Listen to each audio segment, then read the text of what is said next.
దేవి మంచాల Arutla third centre మంచాల మండలం రంగారెడ్డి జిల్లా Ibrahimpatnam project. నేను 10/12/84 నుండి అంగన్వాడీలో పనిచేస్తున్నాను. నాకు అప్పుడు మొదట్లో 125 రూపాయలు శాలరీ ఉండే. అంచెలుగా ఇప్పుడు 40 ఏండ్లకు 13,650 ఉన్నది. ఇప్పుడు నాకు 65 ఏండ్లు నిండినాయని జూలై ఫస్ట్ నుండే మీరు పనులకు రావద్దు, మీ రిటైర్మెంట్ తీసుకోవాలి అని చెప్పి మమ్మల్ని విధులకు హాజరు కానిస్తలేరు. మరి మేము 125 కాంచి చేసి ఇప్పుడు మాకు 1,00,000 ఇస్తుంటే మాకు చాలనివి.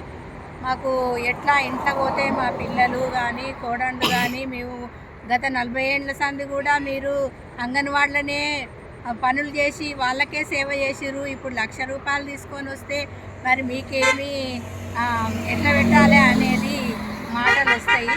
అందుకనే మేము 2 లక్షలు కావాలని, టీచర్కి 2 లక్షలు, ఆయాకు 1,00,000 కావాలని పోరాటాలు చేస్తున్నాము. ఆ మాట పోరాటాలది సీతక్క దృష్టిలో పెట్టుకొని మాకు 2 లక్షల రిటైర్మెంటు ఇవ్వాలని పదే మేము సీతక్కను కోరుతున్నాము. మేము చేసే జీతంలో సగభాగం పింఛనియ్యాలని కూడా మేము సీతక్కను